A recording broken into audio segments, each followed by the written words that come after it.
The clock on Darren's dashboard flickered 2:03 a.m. as the rain pelted the windshield in erratic bursts. His old Honda Civic hummed along the lonely stretch of highway, miles from any sign of life. Beside him, his girlfriend Mia slept fitfully, a half-empty energy drink wedged between her legs. They were on their way back from Mia's parents' farmhouse, a trip that had taken far longer than planned. Now the road seemed endless, flanked by dense forests on both sides that swallowed his high beams. Every mile marker looked identical, and a creeping sense of déjà vu settled into Darren's chest. The gas gauge dipped lower with each glance, the orange warning light blinking in ominous rhythm. He knew they wouldn't make it home without a stop, but there hadn't been a gas station for over 50 miles. Just when anxiety threatened to boil over, a flickering neon sign materialized in the distance. Pit stop to 24 hours. It read, swaying slightly in the wind like an exhausted sentinel in the storm. Relief flooded through him as he nudged Mia awake. "Hey, wake up. We found a station," he murmured. She stirred, eyes bleary, and peered through the rain-smeared glass.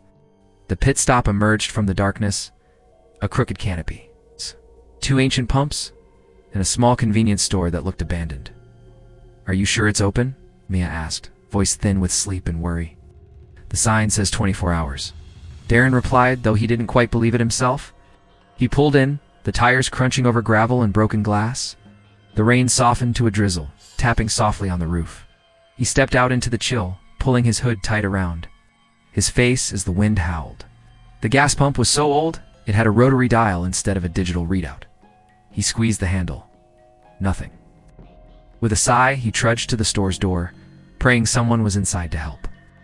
The fluorescent light inside flickered weakly, illuminating rows of stale snacks and a single checkout counter. Behind the counter stood an old man, skin waxy and eyes sunken deep into their sockets. He didn't move when Darren entered. "Hey, sorry to bother you. Pump's not working. Can you turn it on?" Darren asked, forcing a smile. The old man stared at him for a long, unbearable moment, then rasped, "Pump's out. Store's open. You can rest a while." A shiver traced Darren's spine. "We really just need gas," Darren pressed. The old man didn't blink. "No gas tonight. Storm's taken the line out. Store's open." Behind Darren, the door creaked as Mia stepped in, hugging her jacket close. "What's going on?" she whispered. "No gas," he says. "Maybe we should just rest here until morning," Darren said, trying to sound braver than he felt. Mia glanced at the man. Something in his hollow eyes made her flinch. "Is there a restroom?" Softly. The old man lifted a crooked finger, pointing down a dark hallway beside the fridges. "Down there? Last door." Mia hesitated, then slipped away down the hall. Darren forced a laugh. "What of a storm, huh?" he said, just to fill the silence. The old man only watched him, lips twitching as though savoring a secret. Thunder cracked so close it rattled the candy rack. From the hallway came the faint echo of a door creaking open. Then a soft sob. Darren's chest tightened. "Mia," he called. No answer. He looked at the old man, who now grinned wide enough to show rotting gums. "Rest a while," the man whispered. Another sob, closer this time. Darren's pulse hammered as he stepped toward the hallway. Each step felt like wading through wet cement. The flickering overhead light seemed to stretch the hallway endlessly. Ahead, Mia. The sobbing turned into a choked gasp. He reached the last door and pushed it open.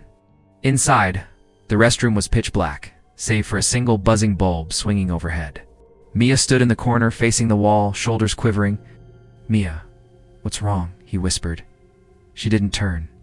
He stepped closer. The smell hit him first. Mildew, rot, and something metallic. Then Mia's voice, but it didn't. "I sound like her at all, Darren. Help me." He grabbed her shoulder, forcing her to turn around. Her eyes were wide, pupils blown so big there was no color left. Her mouth stretched open, far too wide, a darkness spilling out like smoke. "Help me." She gurgled again as the door slammed shut behind him. Darren slammed his back against the door, rattling the rusty handle. The bulb above Mia flickered wildly, shadows dancing across the grime-caked tiles. Mia's mouth snapped shut, her eyes rolling back until only the whites showed. He grabbed her arms, trying to shake her back to herself. "Mia, wake up. What's wrong with you?" He shouted over the storm pounding the thin roof. Her body went limp in his grasp, dead weight dragging him to the filthy floor. Something warm and sticky coated his fingers. He pulled back and stared in horror. Blood. A low hiss echoed from the corner stall, a sound like steam escaping from a broken pipe.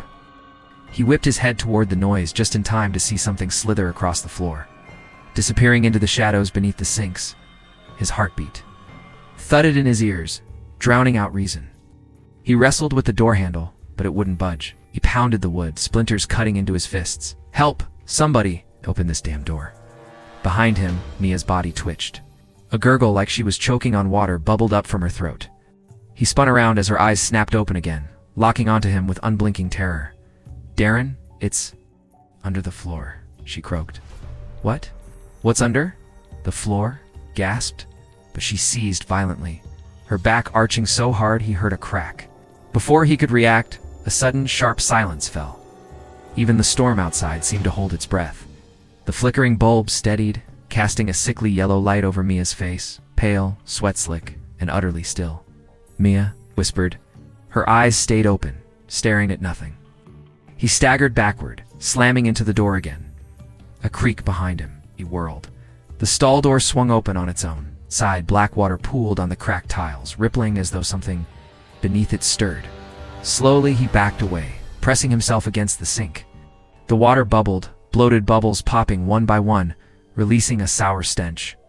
Then from the darkness of the stall, a shape began to rise, slick, oily, like a mass of living tar. 2 pinpricks of red light flared within it. Eyes, but not human ones.